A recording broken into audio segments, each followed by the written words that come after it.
Lot of the times many patients come to us with a confusion that some doctor has advised them a type of camera test known as scopy for some digestive tract disease.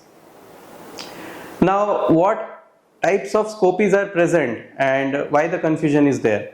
So majorly there are two types of scopy tests that the patient generally hear about. One is laparoscopy and one is endoscopy. Now friends, although there is a confusion, these two are completely different things. One is a major surgery, one is a daycare procedure. So I will be talking about a general idea of what laparoscopy and endoscopy means.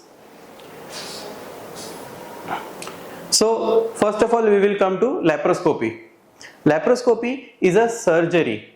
It's a form of surgical technique in which we put small holes on our tummy and we put some camera, some instruments inside to operate on a patient.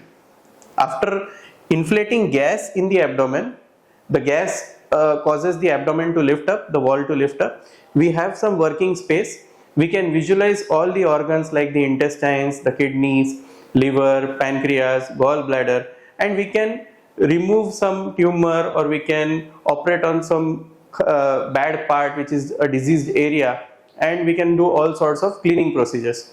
So this is laparoscopy. For this, patient needs to be admitted, he has to be completely anesthetized, the patient is given some gas and he dozes off, and then this procedure is done. Generally the recovery period is 3 to 5 days and then the patient is discharged from the hospital. Now we will come to the endoscopies, which is a completely different thing. So there are two forms of common endoscopies. The one that we do from the mouth is known as upper GI. What we do is there is a flexible tube which has a camera on its tip. This is inserted from the mouth. It travels all along the food pipe, which is the esophagus. It goes into the stomach and also the first part of the small intestine, which is the duodenum. This procedure does not require any sort of admission to the hospital. It is a daycare procedure. The patient comes to the hospital with 3 to 4 hours of fasting. The patient is just sedated. The patient just sleeps. He is not fully anesthetized. The procedure is done in around 10 to 15 minutes, and after an observation period of 1 or 2 hours, the patient can be discharged home. So it's a daycare procedure.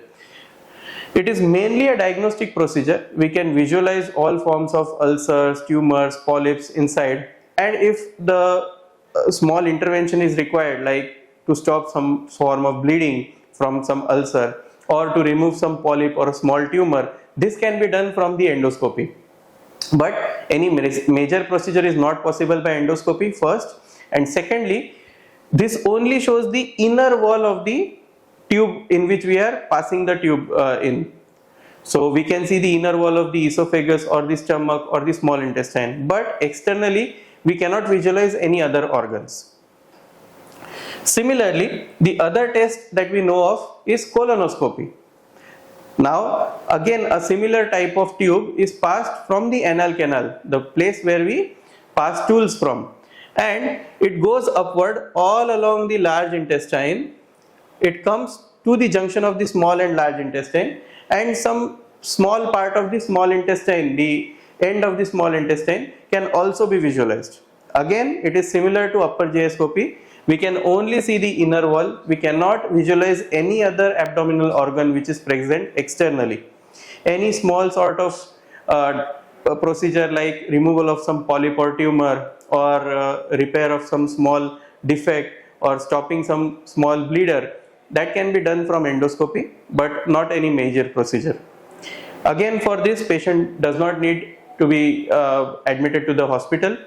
The only thing that is required is the previous night we have to give some laxatives so that the digestive tract is clear and we can easily visualize all the inner wall structures. So I hope by this video you are fairly aware of what laparoscopy means and what endoscopy means, and maybe some of your confusions are gone now. Thank you.